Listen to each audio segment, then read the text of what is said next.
You are watching a brand new Sports Fusion episode. My name is Alex Fuse. Thank you for tuning in with us live here on YouTube. You are watching the 170th episode here on YouTube tonight. And we have a big show for you, Fuse Nation, here on YouTube. Brady, who is a 104.5 The Team, ESPN radio broadcaster here in upstate New York and Albany. So, Brady, how are you doing tonight? Good, Alex, man. Thanks for having me. How are you? I'm great. Thank you for asking. And we had opening day baseball here today and yesterday, and some of our teams in the area got postponed till tomorrow, but we had some great matchups here in baseball today and yesterday. So do you think this season can live up to expectations for the New York Yankees or not? Because they have a very getting up there in age roster, and they could either do 65 wins, or they could even do 90 wins if everyone stays healthy and produces like they did last season. So what do you think the Yankees can possibly do this season? Well, you said it right there. If they stay healthy, I mean, their roster is such a big question mark.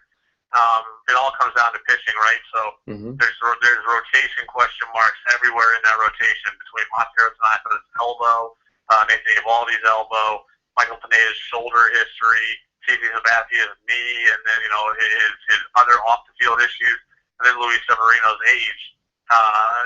Those five guys all come with question marks. They all come with baggage. And the Yankees really don't have a whole lot of depth behind those guys. It's Ivan Nova, and that's it, because Ryan Mitchell's on the shelf now with that fractured toe.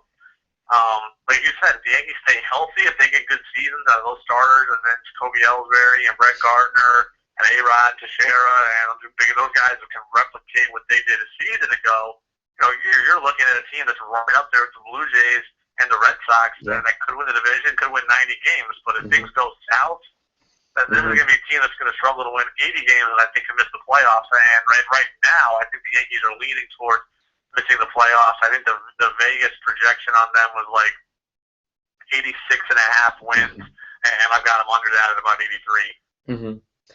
Are you a Seattle Mariners fan? Because I see you tweeting out a lot of stuff about the Mariners. So are you a Mariners fan? I am, unfortunately. It's been a troubled life of fandom, but someone's got to do it, so it might as well be me. Yeah. So do you think the Mariners could potentially do good this season, or do you think in the next coming years it will be their season? Depends on what you define your goals as. Do I think they'll be better than last year? Yes. Do I think they'll make the playoffs? No. They've had a lot of roster overhaul. Their roster is certainly more complete than it was a season ago. But look, Robinson Cano is in his 30s now. Felix Hernandez is about to turn 30, and he's thrown 200 innings for the last 9 years. Although his body is 29, his arm might as well be 37 in baseball years. He just can't be as dominant as he's been in the past. Their bullpen is a huge question mark. I love Kyle Seager. I love Ketel Marte on the left side of the infield. But other than that, there's nothing too special. They have a solid core four in Felix, Seager, Nelson Cruz, and then Hisashi Wakuma. They know what they're doing there in Cano, so it's a solid five, really. They've got a good veteran presence with some good young guys sprinkled in, but in a division where Texas and Houston are both on the come up, it's going to be hard to overtake either one of them, nevertheless both. Yeah, and let's switch gears here. We had a big weekend of sports. Here we had the El Clasico matchups.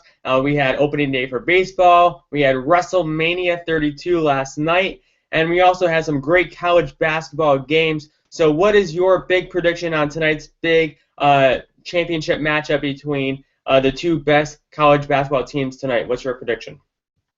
Well, I think North Carolina gets it done. I think I haven't seen a team that rebounds with that kind of tenacity in quite a while. I mean, Bryce Johnson's just special on the interior. What was the one Achilles heel that North Carolina had all year was that they didn't shoot the ball well from behind the arc, and 30% for the year. And then Marcus Page gets hot come Sweet 16, Elite 8 time, and if they're hitting outside shots, then they're going to be unbeatable. I think Villanova keeps it close. I think it's a good game. But I still think it's about a 9-point North Carolina win, like 83-74-ish. Okay. So we had a great weekend for sports here. And now, do you watch WWE or no?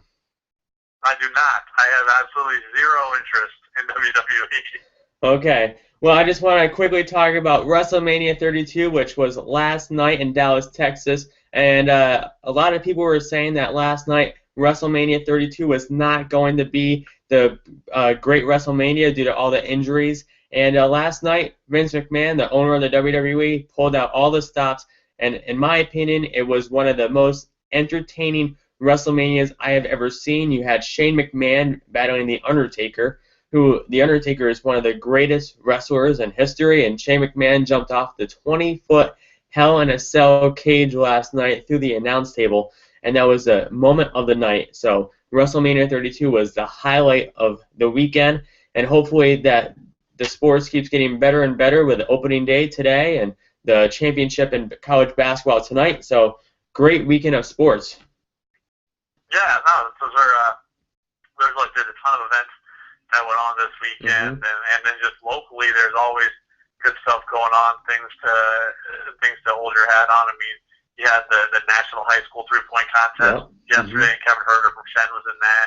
You had the Valley Cats released their promotional schedule today, so there's always something good going on. Yeah, and high school baseball kicked off either last the few days, and unfortunately, the weather has not been great today. I'm very disappointed in that weather, as the Chalmette Sabres were going to have their first opening day baseball game tomorrow, but it doesn't look like it how we just got about 6 inches here on April 4th, but what are you going to do, you know? Yeah, that's always tough. High school baseball season is always such a it's such a crapshoot as to what's going to happen and when you're actually going to start playing. I mean, I played baseball at Shen, played baseball in college, and you never knew what was going to happen and when you were actually going to play. So it's tough, but they'll make it work. They always do. Okay, Brady, I want to say thank you for taking the time and coming on tonight. I enjoyed you having on, and you are welcome on anytime you want.